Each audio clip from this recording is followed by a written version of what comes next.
Welcome to Taiwan Brief, a deep dive into issues impacting Taiwan. I'm Donovan Smith. All right, so the KMT chair candidates battled it out down to the wire with their differing visions for the future of the party. The results are in. A new chair-elect is making moves while waiting to assume office, and the future of the party is now looking as grim as ever. But before we begin this look at the fallout from the race and peer into the KMT's future, I'd like to thank our patron Nathan for his significant boost to his contribution to Taiwan Report. It really does help and really does matter to us. If you'd like to join Nathan and the others in helping to keep this project rolling forward, be sure to check us out at patreon.com/Taiwan Report. The day of the election finally arrived, and the TV news was all hopped up and excited. Next TV News splashed up a graphic showing just what a dramatic race it was, predicting an over 70% membership turnout in a battle royale between Eric Zhu or Zhu Liluan and Zhang Yazhong, and showing some poll which had them less than 1% apart. Ooh, exciting. It turns out that poll, to use the technical term, sucked. In the end, the turnout just barely passed 50%, which is respectable for an internal party election, but hardly showing the KMT membership either highly excited or filled with existential dread. As expected, Zhuo Boyuan's result was clearly friends, family, and school classmates, and perhaps a few elderly people who mixed his name up with someone else. Johnny Jiang, or Jiang Jichen, was crushed, garnering only just shy of 19%. And that 1% difference between Zhu and Jiang that next bandied about, well, when the first results came in, it actually looked like they were neck and neck. But as the afternoon wore on, it was pretty clear Zhu had it in the bag. In the end, Jiang only got around 33%, while Zhu won it with a bit shy of 46%. For Johnny Jiang, this was just shy of a catastrophe. I highly recommend checking out the piece Johnny Jiang's Failure on Frozen Garlic for an excellent post-mortem. He's got some other pieces up there too. Definitely check those out as well. As the Froze notes, his Fengyuan-based district is actually pretty green-leaning, and with his abject failure on the national stage, he could be vulnerable when he comes up for re-election in 2024, which would likely end his career. Now note, however, I said just shy. He's still got a few things going for him. First, I suspect Zhu siphoned off a lot of votes that might have gone to Johnny Jiang otherwise in a bid to hold off Zhang Yazhong, not because he himself was terribly unpopular. Second, and I'll be coming back to this later, Zhu is going to need him.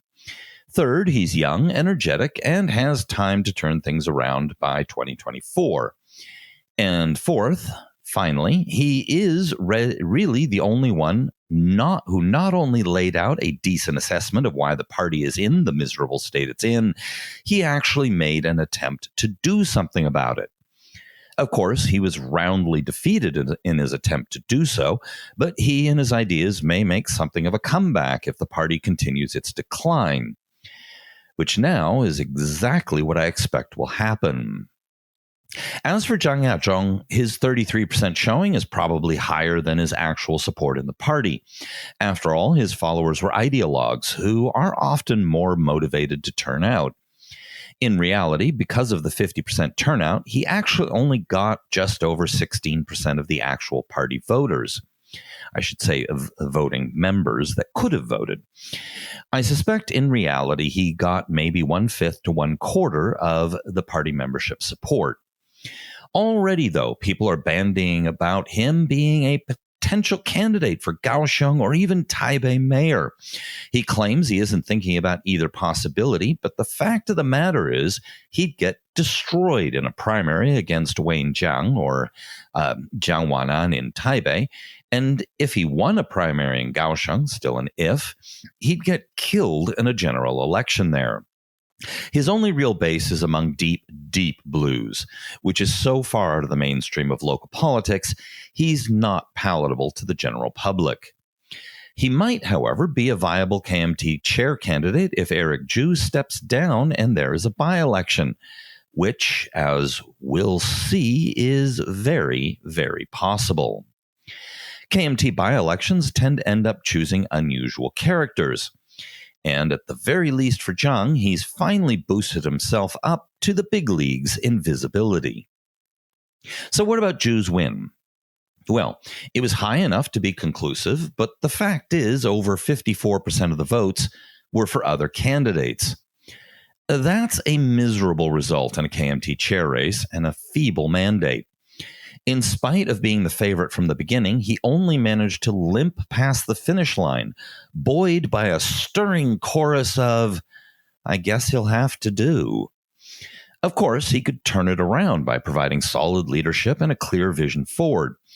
After all, during the second debate, he broke with his usual all things to all people style and made a strong case for why he, and only he, was the one who would defend the ROC and hold off the red unificationists and save the nation from being annexed by China. It was a stirring call to arms that evoked memories of the 1990s, when while the KMT may have talked about eventual unification, everybody knew they hated the communists so much they would fight tooth and nail before ever coming under their heel. In short, unlike the more recent history of the KMT, a party that could be trusted to keep the Chinese communists at bay. And that's a potentially viable future for the party. So, freshly elected and ready to point the way to the future, what does Chu do? Bow obsequiously to Xi Jinping in the manner of Ma Ying-jeou. One of the few favors that Xi granted Zhanijiang when he became party chair is he refused to send a congratulatory letter. The first time in many moons the head of the CCP failed to do so upon the election of a new KMT chair. Upon Chu's election, Xi sent him a congratulatory note, which included the following, using a Taipei Times description. At present, the situation in the Taiwan Strait is complex and grim, Xi wrote, calling for unity among all Zhonghua sons and daughters, Zhonghua being ethnically Chinese people, and expressing the hope that the two parties will work together to seek peace for the Taiwan Strait, seek reunification for the country, and seek rejuvenation for the nation. Within hours, Eric Chu had responded. Now, pay close attention to that timeline. Chu elected, Xi quickly sends congratulations, and Chu immediately responds. I can't say for sure if Chu or the KMT was informed in advance that Xi would congratulate him, or they just assumed he would, but either way, Chu's response was ready and seemed to echo Xi's comments. There is no way Chu would dash off a quick note off the top of his head to Xi. It was pre-planned. Here is what Chu's response read, with some translations by myself modifying a translation widely shared around on the internet. In the past 3 decades between our two parties, cross-strait relations through multi-level exchanges and cooperation at all levels yielded beneficial progress. In recent years, however, the DPP administration has changed the status quo across the strait by adopting de-Sinification and anti-China policies. That created a tough situation across the strait and an extreme sense of insecurity among the people across the strait. People on both sides of the strait are the descendants of Yan and Huang, i.e. the Chinese people, on the basis of the 1992 consensus and opposing Taiwan independence. We hope from now on that our parties can pursue consensus and respect differences, promote mutual trust and integration, enhance exchanges and cooperation, so that the peaceful development of the cross-strait relations can move forward. This is beneficial to the people across the strait and the promotion of peace and stability across the Taiwan Strait. Now, if you want to go back and re-listen to that part, go ahead. It's even worse than it sounded. And that includes words like integration. Now, in the second debate, Zhu pounded away at the point that he would insist to Xi that he respect the KMT's version of the 1992 consensus that includes each side different interpretations. Funny, no sign of that. Though he did use his full party title and noted the year as 110 using the ROC calendar, but then helpfully put 2021 in parentheses after it. Now, there is a part of what I read above, which the translator rendered as pursue consensus and respect differences. That doesn't sound too bad, does it? Well, that is one way of translating the words he used, which were, in Mandarin, 求同尊异. There is another way to translate that, which is seek unification while respecting differences. It's that second translation that I just provided that seems to be how it was read in China. And referring to it, a spokesperson for China's Taiwan Affairs Office said, quote, using my translation, regarding the differences between the two sides of the strait, the Chinese side is willing to hold dialogue under the One China principle to seek the path to resolution. Now, leaving aside her referring to the Chinese side, which appears to suggest Taiwan is a different side, there is no ambiguity on their side how they interpreted that part of Zhu's letter as a call for unification. Also note, almost right out of the gate, he blames the DPP and praises cooperation with the Chinese Communist Party. Of course, it must be the DPP's fault, because it is clearly the DPP who have upset the status quo by flying bombers and warplanes in China's air defense zones and limiting China's diplomatic space. Oh, wait, that's what the Chinese communists are doing to upset the status quo, not the DPP. The letter clearly reads like his fellow Taiwanese compatriots in the DPP are more of an enemy than the CCP. Think through the message that sends to the Taiwanese people about where his priorities are on defending their freedoms, independence, and way of life. He's saying to the Taiwanese public he's more interested in working with a brutal, genocidal, and increasingly Orwellian party state bent on annexing Taiwan than with the democratic government the Taiwanese people themselves elected. In short, Zhu's letter was right out of Ma Ying-jeou's playbook, and with that turn of phrase I quoted, possibly even more playing into Xi's hands. So what happened? In that second debate, he seemed totally to break character. At least at the time, it appeared that way to me and others, and seemed to be pointing a new way forward for the party. Now, I've been chewing on it and finally realized there is a precedent in his behavior for this. In 2014, though everyone assumed he was going to crush Yeo Shih-kun, the current legislative speaker, by the way, in his bid for re-election as new Taipei mayor. However, he did something odd. He started playing dirty tricks like withholding rally permits for Yeo's get-out-the-vote activities late in the race. In the end, the election was dead close, and he very nearly lost it to Yeo Shih-kun. In other words, if he fears the race is close, he'll pull out all the stops to win, no matter the cost. It worked this time. His tough talk most likely firmed up support from wavering Jiang supporters and blocked Jiang from gaining support too far out of his base. But it doesn't appear he actually meant any of it. And far from being a vision of a new, bolder KMT responsive to legitimate voter fears of a hostile state, it was just an internal party political maneuver to secure the chair job. If Chu'd keeps this up, he's going to accelerate the decline of the KMT. Unlike in the 90s and 2000s, the party has a very weak stable of viable political figures with national stature. Of those under 60, there are only two. Johnny Jiang, who Chu'd may have just mortally wounded, and now will have to do what he can to save him, and Wayne Jiang, or Jiang Wanan, the Taipei legislator most famous for being good-looking and the great-grandson of Chiang Kai-shek.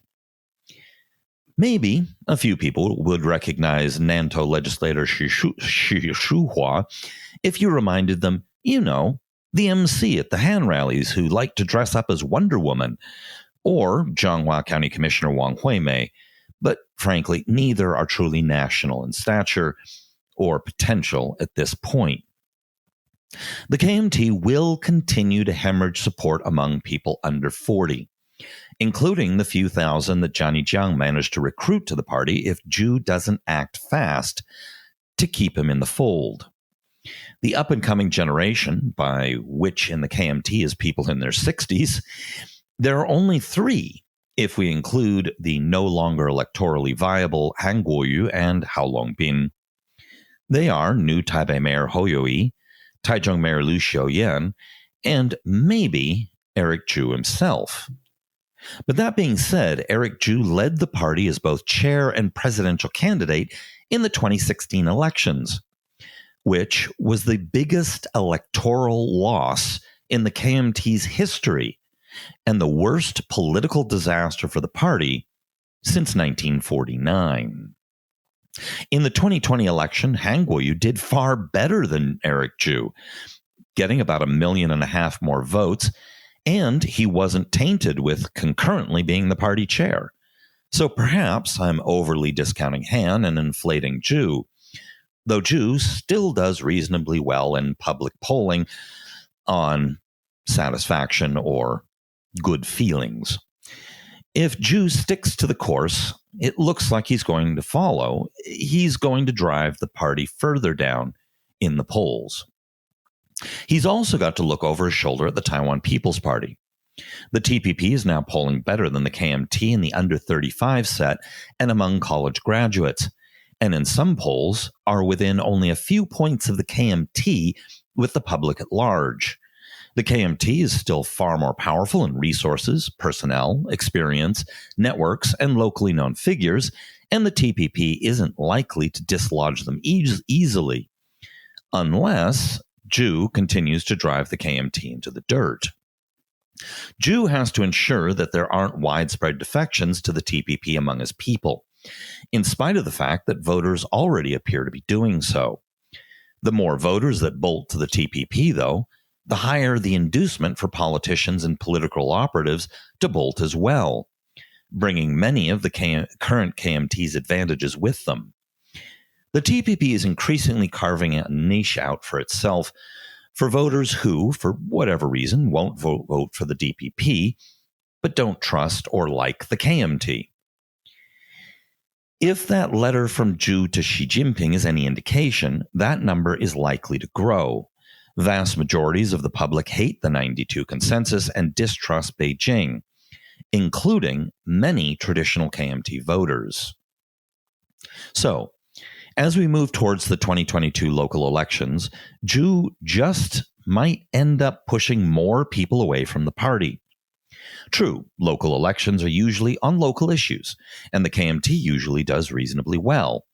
But as we saw in the 2014 local elections, if the public turns against the KMT in general, it can hurt them in local elections.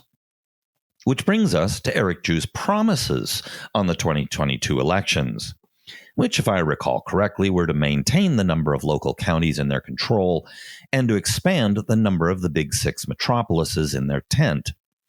On the Big Six, he might pull it off. Both Taipei and Taoyuan will be in play because their current mayors will be term limited out, And both Ho in New Taipei and Lu in Taichung are currently looking pretty strong on holding their positions. The KMT has a strong chance in Taipei, though Taoyuan is a mystery at this point and could go either way. But for the rest of the country? The problem for Chu'd is that the KMT won a big sweep in 2018, winning far more than expected and a big majority. Now they're going to have to play defense in those areas, and the chance that they lose a few is pretty high. If that happens, Chu'd will come under pressure to resign, especially if they lose big. So, Chu'd is already off to a self-destructive start, and the KMT primaries for next year's local elections are in some places already starting this month.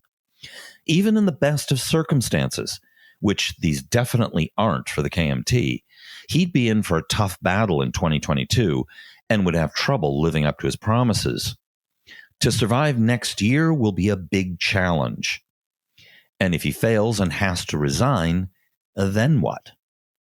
We'll be right back where we started with another KMT chair race. All right, be sure to hit like and subscribe. If you're on YouTube, hit that little notifications bell down there. And of course, share this with all your friends and family and your family pets so that we get lots more people hearing about what we have to say here on Taiwan Report.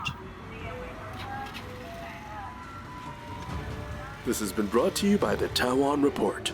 For more content like this, become our patron at report.tw. 哎呦，就是那个台湾狗啦，最喜欢我的台湾狗了。